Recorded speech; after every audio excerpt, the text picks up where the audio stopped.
Me llamo Julián Madero, tengo 47 años y llevo media vida dedicado a la consultoría informática. Básicamente ayudo a pequeñas empresas a montar y mantener sus sistemas, sus servidores, sus copias de seguridad, todo eso que nadie ve pero que, cuando falla, convierte un negocio en un caos, y durante más de 2 décadas ese trabajo había sido suficiente para mantenernos cómodos en nuestra casa de un barrio residencial llamado Altos del Río Claro, con hipoteca pagable, vecinos discretos y una rutina bastante predecible, o al menos parecía suficiente hasta aquella mañana en la que encontré, sobre la encimera de la cocina, un montón de papeles blancos colocados con el mismo cuidado con el que se deja la cuenta en una mesa de restaurante. Mi esposa, Valeria, los había puesto justo al lado de mi taza, tan alineados que hasta los bordes coincidían. No fue un gesto accidental, ella nunca hacía nada al azar, siempre necesitaba que todo estuviera, como debe ser, las toallas dobladas de cierta forma, los cojines en un ángulo concreto, las citas marcadas con rotulador de colores en el calendario de la nevera. Tomé primero el café, di un sorbo largo y caliente, y solo entonces miré los documentos, más de 20 años de matrimonio reducidos a formularios, sellos, casillas marcadas y pequeños post-its amarillos indicando con flechas donde tenía que firmar. En ese momento Valeria entró en la cocina todavía con su ropa de yoga, unas mallas oscuras y una camiseta suelta. Llevaba casi un año yendo a esas clases varias veces por semana, sin embargo, nunca volvía especialmente sudada ni elástica, pero hasta entonces yo me había limitado a pensar que era cosa mía. Quiero divorciarme, Julián, soltó sin siquiera cruzar bien la mirada conmigo, mientras jugaba nerviosa con una botella de agua, abriendo y cerrando el tapón como si aquello fuera lo más importante que tenía que hacer. Dejé la taza sobre la mesa, tomé aire y miré con detalle el papeleo. Todo estaba ya rellenado, ordenado, cada sección en su sitio, cada porcentaje calculado. Había pensado en todo, seguramente llevaba semanas planificando la jugada. De acuerdo, dije, alcanzando el bolígrafo que ella misma había colocado junto a los papeles, me parece bien. El silencio que siguió casi se podía tocar, sentí, sin mirarla, como su cerebro patinaba intentando comprender lo que acababa de oír. Estoy convencido de que había ensayado este momento una y otra vez, quizá frente al espejo del baño, imaginando gritos, preguntas, súplicas, lágrimas, pero en ninguno de esos ensayos estaba el guión en el que yo simplemente aceptaba. Empecé a firmar hoja por hoja, con la misma firma de siempre, trazo firme, claro, sin temblores ni dramatismos, solo Julián Madero haciendo lo que siempre hace, ocuparse de los asuntos prácticos. ¿Ya está?, preguntó por fin, con la voz un poco más aguda de lo normal. ¿No vas a preguntarme por qué, no vas a luchar por lo nuestro? Levanté la vista y la miré de verdad. Seguía siendo una mujer atractiva, eso no se podía negar, 40 y tantos y todavía capaz de llamar la atención cuando entraba en un sitio, pero en sus ojos había algo distinto desde hacía meses. Una mezcla de distancia y de culpa, como si estuviera viviendo en 2 vidas a la vez y en ninguna se sintiera del todo cómoda. ¿Debería luchar por nosotros, Valeria?, pregunté con tono neutro, porque desde donde estoy sentado parece que tú ya tomaste todas tus decisiones hace tiempo. Ella abrió la boca como para responder y la cerró sin decir nada. Terminé de firmar la última hoja, coloqué el fajo de documentos frente a ella y volví a tomar mi café. ¿Listo?, dije. Se quedó un minuto de pie, inmóvil, quizá esperando que en el último segundo se me quebrara la voz, que me levantara, que le pidiera otra oportunidad. Como nada de eso ocurrió, recogió los papeles, los apiló con un golpecito nervioso y se fue sin despedirse. Mientras la oía caminar por el pasillo y subir las escaleras, sentí algo que no esperaba, ligereza. Como si me hubiera quitado de encima un peso que ni siquiera sabía que llevaba colgado del cuello. La verdad es que llevaba meses, casi sin querer, reuniendo piezas de un rompecabezas que ella creía perfectamente escondido. Cuando pasas años entre servidores, contraseñas y registros de actividad, aprendes 2 cosas, que los números nunca mienten y que los hábitos dejan huellas. Empezó con detalles pequeños. Valeria siempre había sido muy predecible con el dinero, compras del supermercado los martes, gasolina el fin de semana, su cita con la peluquería una vez al mes más o menos a las mismas fechas, pero medio año atrás empezaron a aparecer cargos nuevos en la cuenta, almuerzos caros en restaurantes de los que nunca me hablaba, reservas de hotel en nuestra propia ciudad, a menos de media hora de casa. ¿Quién necesita una habitación de hotel tan cerca del hogar, y por qué nunca mencionaba esas reuniones? Luego estaba el perfume. Durante años usó el mismo aroma suave y floral que compraba en una perfumería de lujo del centro comercial, y yo conocía ese olor casi tanto como conocía mi propio escritorio, pero de pronto, ciertos días, volvía a casa oliendo distinto, a algo más intenso, más envolvente, el tipo de fragancia que se te queda pegada a la ropa cuando has estado demasiado cerca de alguien en el sitio equivocado. El mayor aviso, sin embargo, fue su comportamiento con el móvil. Antes lo dejaba por cualquier parte, sobre la encimera, en el sofá, incluso en el baño. De repente ese aparato se convirtió en una extensión de su mano, siempre boca abajo sobre la mesa, siempre acompañándola al baño, a la terraza, a cualquier sitio donde pudiera leer o escribir sin que yo viera la pantalla de reojo. El remate vino con el GPS del coche. Un mes antes de los papeles me pidió que revisara el navegador porque se le quedaba congelado. Mientras borraba destinos para liberar memoria, vi direcciones que no encajaban en su rutina. Un edificio de apartamentos en el centro financiero, una vinoteca en un barrio en el que nunca habíamos estado juntos, recorridos que se repetían una y otra vez a las mismas horas. No dije nada, no revisé mensajes, no hice escenas. Aprendí hace años que cuando alguien quiere marcharse, lo hará, te desgastes o no tratando de frenarlo, y preferí observar cómo construía sola su historia que interrumpirla con preguntas que ya conocía de antemano. El día que puso los papeles frente a mi café, lo que sentí no fue devastación, fue una especie de alivio brutal. Al menos ya no tenía que fingir que no veía las señales. Valeria subió a la planta de arriba, seguidamente para llamar a su abogada y contarle que todo había salido mejor de lo previsto. Yo terminé el café, abrí el portátil y volví a mis hojas de cálculo y a mis servidores remotos, no porque fuera insensible, sino porque sabía que el mercado no espera a nadie, ni siquiera a los recién abandonados.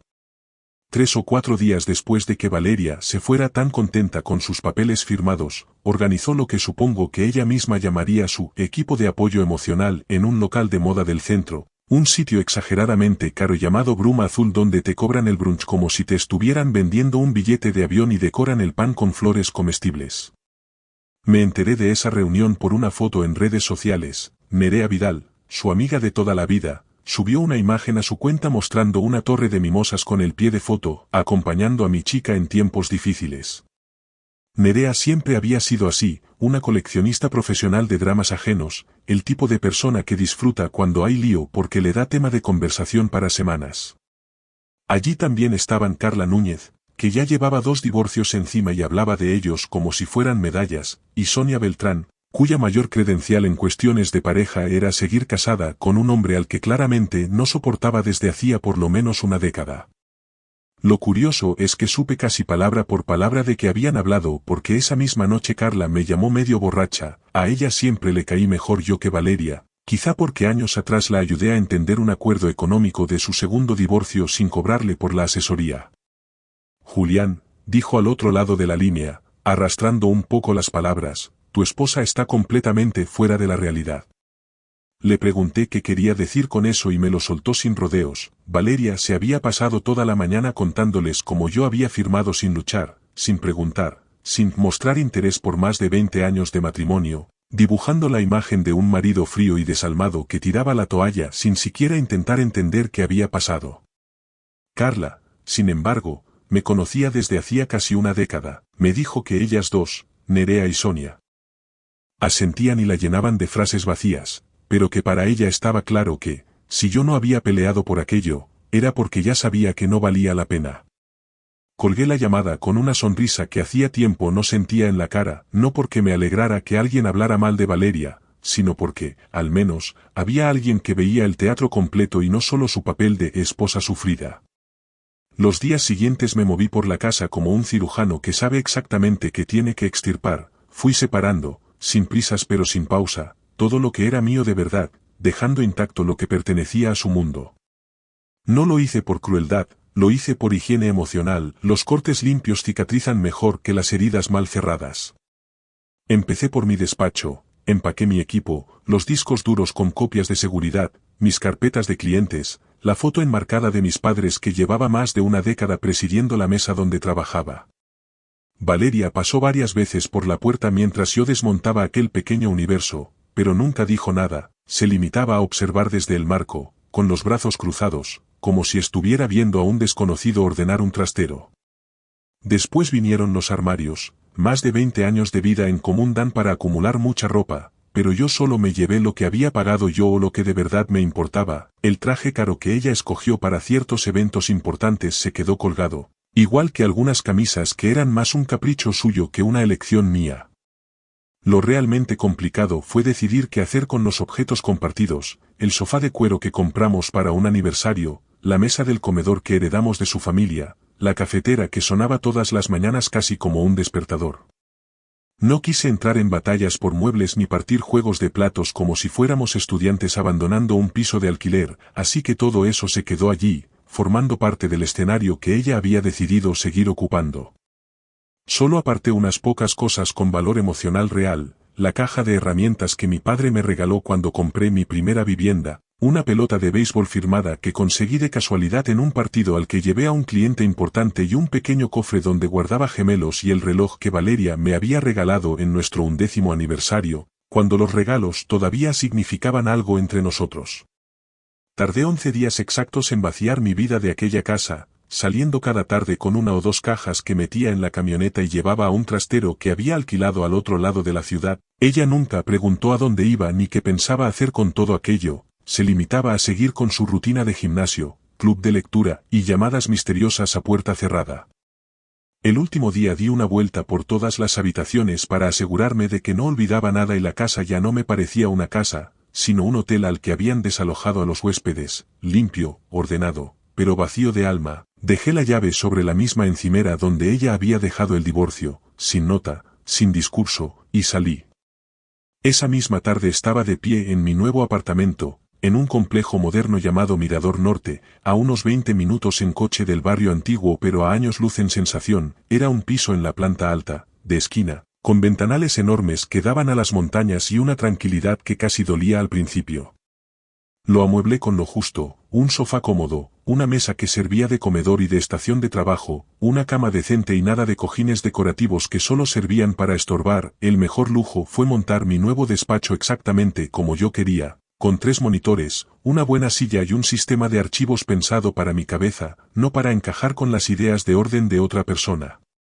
En pocos días me di cuenta de que estaba trabajando mejor que en meses, las llamadas con clientes fluían sin esa sensación de que alguien escuchaba escondido en el pasillo, los informes se terminaban más rápido sin interrupciones para mover mis cosas de un lado a otro porque ella quería usar la mesa para otro proyecto improvisado. El silencio ya no era esa calma tensa de los últimos años en casa, era silencio de paz. Aproximadamente 2 semanas después de mudarme, Valeria empezó a enviarme mensajes. Al principio eran excusas razonables, que si el número de serie de la nevera, que si el manual del garaje, cosas que perfectamente podría haber encontrado sola en los cajones donde guardábamos toda la documentación desde hacía años. Yo respondía con educación pero sin abrir puertas, le decía dónde estaba lo que buscaba y listo, sin preguntas extras, sin ¿cómo estás? Poco a poco, esas consultas empezaron a sonar menos prácticas y más como pequeñas sondas emocionales, mensajes que en realidad no buscaban información sino comprobar en qué estado estaba yo. Una tarde, por ejemplo, me escribió diciendo que no encontraba el manual del cortacésped, cuando yo sabía de sobra que ella misma lo había colgado en la pared del garaje, bien metido en una funda de plástico con su etiqueta. Se lo recordé en un par de líneas y no añadí nada más. Unos días después, me llamó justo cuando estaba revisando la planificación de jubilación de un cliente. Dudé en contestar, porque ella nunca había sido de llamar varias veces seguidas, y pensé que quizá era algo realmente urgente. Hola, Julián, dijo con ese tono falsamente casual que la delataba cuando algo la inquietaba. ¿Crees que podríamos hablar, no sé, de nosotros, de lo que pasó? Minimicé la hoja de cálculo, pero la dejé abierta. Me dijo que sentía que todo había ido demasiado rápido, que después de más de 2 décadas juntos al menos deberíamos analizar qué falló. Le recordé que nadie le había puesto una pistola en la cabeza para rellenar los documentos, que los había traído listos, pensados, que llevaba tiempo preparada para ese desenlace. Hubo un silencio largo y entonces soltó lo que de verdad le molestaba. Me parece raro que ni siquiera hayas querido saber por qué quería separarme. La mayoría de la gente querría entender. La mayoría de la gente, respondí, no lleva medio año viendo a su pareja llegar a casa oliendo a otra persona y volviendo de hoteles en los que nunca han estado juntos. Por el silencio siguiente supe que mi frase había dado justo en el blanco, balbuceó un no sé de qué hablas, que ni ella misma se creyó, y yo decidí no alargar aquello. Le dije que había querido irse y que ya lo había conseguido, que ahora ambos éramos libres para seguir como quisiéramos, y corté la conversación con la excusa, cierta, de que tenía que trabajar. Colgó sin despedirse. A partir de ese día entendí que su necesidad de hablar no venía de la nostalgia, sino de la incomodidad de ver que su historia de pobre víctima abandonada no encajaba conmigo, resignado pero tranquilo. Una tarde de jueves, mientras revisaba la configuración de red de una pequeña empresa, sonó el móvil con un número desconocido y un prefijo que reconocí de inmediato, era de otra región lejana. «Papá», dijo una voz al otro lado, y casi se me cayó el teléfono. Era Diego, mi hijo, al que no veía en persona desde hacía 4 años, aunque habláramos esporádicamente. «Me acabo de enterar de lo del divorcio, mamá me lo contó ayer», añadió. Diego vive con su madre, Claudia, mi primera ex, que años atrás se mudó a una región más cálida con su nuevo marido. Nuestro hijo decidió quedarse con ellos para terminar el instituto y luego montó allí su empresa de desarrollo de software. «¿Cuánto te ha dicho tu madre?», pregunté, más por curiosidad que por otra cosa. Me respondió que sabía lo básico, que Valeria había pedido el divorcio, que yo había firmado sin resistencia, y que a Claudia todo aquello le parecía raro porque, según ella, yo nunca aceptaba nada importante sin analizar primero cada detalle. Con Claudia nuestro divorcio, muchos años atrás, había sido otra historia, doloroso pero honesto, sin engaños, 2 personas que se casaron demasiado jóvenes y un día entendieron que querían cosas distintas. Diego me preguntó si quería contarle lo que había pasado, de verdad, y, sin dramatismos, se lo dije, que Valeria había tenido una aventura con otro, que yo me había dado cuenta hacía meses gracias a los rastros que dejaba sin saberlo, y que había preferido dejar que fuera ella la que se sintiera en control firmando unos papeles que, en el fondo, solo ponían por escrito una realidad que ya existía. Hubo un silencio breve y luego escuché a mi hijo decir, «Fue inteligente no darle combustible para hacerte quedar peor», y después, más serio, me preguntó si de verdad estaba bien. Me sorprendió descubrir que la respuesta era que sí, que más allá de la tristeza lógica me sentía sereno, incluso esperanzado. Diego aprovechó para soltarme otra propuesta. Llevaba tiempo pensando en tomarse un descanso del calor y del ritmo intenso de su ciudad, y me dijo que si me venía bien, podía pasar unas semanas conmigo trabajando a distancia. La idea de compartir otra vez espacio con mi hijo, cada uno con su portátil, como cuando era adolescente y venía los veranos, me pareció casi un regalo caído del cielo, así que le dije que por supuesto, que viniera cuando quisiera.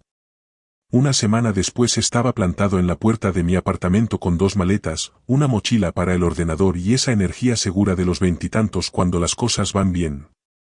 Era una versión más joven de mí, pero con los ojos verdes de Claudia y una facilidad social que a ninguno de los 2 padres nos sobró nunca. Le gustó el apartamento, la vista, la luz para trabajar. Esa misma noche, cenando en un restaurante de carne cercano, llegó la pregunta que sabía que tarde o temprano haría. «Cuéntame cómo era Valeria al principio», dijo, cortando su filete con calma.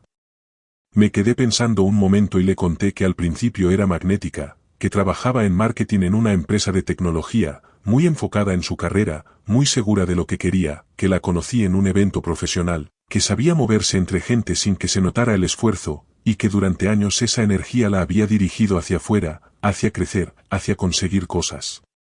Con el tiempo, cuando ya se vio en cierto punto de éxito, esa necesidad de ser el centro dejó de buscar proyectos nuevos y empezó a girar hacia sí misma, hacia cómo se sentía, hacia lo que el mundo le debía.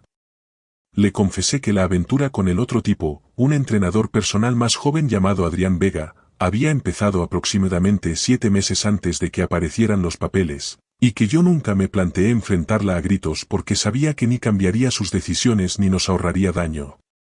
Diego, que mezcla mi lado analítico con la franqueza de su madre, se quedó pensativo y me dijo algo que se me quedó grabado, que estaba gestionando este segundo divorcio mucho mejor que el primero, que quizá los años y los golpes enseñan a distinguir qué relaciones merecen pelea y cuáles no. Un par de noches después, llovía de esa forma constante que te hace preguntarte por qué alguien elige vivir cerca de las montañas, y nosotros acabábamos de terminar una cena sencilla en casa cuando sonó el teléfono del portero. El guardia de la entrada dijo que había una mujer en recepción que insistía en subir, que decía llamarse Valeria y ser mi esposa. Miré a Diego, que levantó una ceja y cerró lentamente la tapa de su portátil, esperando mi decisión. Le dije al guardia que la dejara subir. Cuando colgó, mi hijo me preguntó si prefería que se fuera a otra habitación. Al contrario, le respondí, creo que es mejor que estés aquí. 5 minutos más tarde sonó la puerta. Cuando la abrí, vi a Valeria con el pelo humedecido por la lluvia, el maquillaje ligeramente corrido y esa ropa deportiva cara que pretende parecer informal pero cuesta medio sueldo de mucha gente. Entró sin esperar invitación, con un «tenemos que hablar» preparado en los labios, y se detuvo en seco al ver a Diego en el sofá, con el ordenador aún cerca y expresión tranquila. El gesto de su cara cambió, como si de repente le hubieran cambiado el escenario sin avisarle. Le presenté a mi hijo y él, educado, se levantó, le dio la mano y le dijo que había oído hablar mucho de ella, aunque eso no fuera del todo cierto. Valeria balbuceó que no sabía que Diego estaba de visita, y él, con esa serenidad que en otro tiempo no tenía, respondió que había querido pasar un tiempo conmigo en esta etapa de transición. Ella me pidió que habláramos a solas, pero yo le dije que lo que tuviera que decir podía decirlo delante de él, que al fin y al cabo era familia y ya no había nada que ocultar. Esa frase la descolocó casi tanto como la presencia de Diego. Se quedó unos segundos en medio del salón, con la mirada saltando de él a mí, intentando recomponer su discurso. Al final dijo que no entendía cómo podía pasar página tan rápido, que le resultaba incomprensible verme con un apartamento nuevo, con mi hijo allí, tranquilo, como si 21 años juntos no hubieran significado nada. Respiré hondo y le contesté la verdad, que significaron muchísimo, hasta el día que decidió contárselos a otro hombre en una habitación de hotel. Intentó defenderse con las palabras de siempre, habló de sentirse sola, desconectada, de que yo no estaba, de que necesitaba que alguien la mirara como antes. Le respondí que todo eso quizá podía habérmelo dicho a mí antes de buscar consuelo con Adrián, que nunca me habló de esa soledad, que esa confesión se la hizo a quien le reservaba habitaciones a media hora de casa, no a su marido. Cuando mencioné por nombre al amante, noté como si por dentro se le cortara el aire. Preguntó, casi en susurro, cómo lo sabía. Y entonces le dije lo que llevaba meses guardado, que trabajo con datos, que vivo de encontrar patrones, que era cuestión de tiempo ver cargos repetidos en la tarjeta, llamadas insistentes a números nuevos, trayectos raros en el GPS de su coche, que no había necesitado espiar, solo observar. Se derrumbó en el sillón frente a mí, como si las piernas ya no le sostuvieran, y entre lágrimas me dijo que había cometido un error, que con Adrián ya no había nada, que nunca había sido serio, que se había confundido, que no supo cómo parar, que estaba arrepentida. Me pidió, casi suplicando, si había alguna posibilidad de empezar de cero, de intentarlo otra vez, de reconstruir lo nuestro. La miré con calma y me di cuenta de que el amor que sentí por ella se había convertido en otra cosa, ni odio ni rencor, solo distancia, la misma que sientes cuando miras una foto vieja de un lugar en el que viviste pero al que ya no te apetece volver. Le dije que no, sin gritar, sin venganza, simplemente un no definitivo, porque no iba a luchar por retener a alguien que decidió irse y porque lo que teníamos, al menos para mí, había terminado el día que ella eligió a otra persona por encima de mí sin decírmelo. Se quedó allí sentada un momento más, luego se levantó, murmuró que debería irse y caminó hacia la puerta. Antes de salir se giró y me dijo que esperaba que fuera feliz, y por primera vez en mucho tiempo aquel deseo sonó sincero. Le respondí que lo era, que realmente lo era, y cerré la puerta. Diego y yo nos quedamos un rato en silencio, cada uno con sus pensamientos, hasta que él volvió a abrir su portátil y, mientras tecleaba algo, comentó que acababa de presenciar una clase intensiva de cómo retirarse con dignidad de una historia que ya no tiene remedio. Yo miré a mi alrededor, mi pequeño salón, mi escritorio bien ordenado, el hijo que había elegido compartir un tiempo conmigo, la paz de ese espacio que, por fin, solo me pertenecía a mí, y supe que tenía razón, que estaría bien. Sin Valeria, que mi vida no se había acabado, solo había cambiado de temporada. Y si has llegado hasta aquí, gracias por escuchar mi historia completa. Si te gustan estos relatos en primera persona sobre divorcios, engaños y segundas oportunidades, apoya el canal con un like, suscríbete para no perderte las próximas historias y déjame en los comentarios desde donde me escuchas y si alguna vez tú también decidiste no pelear por alguien que ya se había ido mucho antes de marcharse de casa.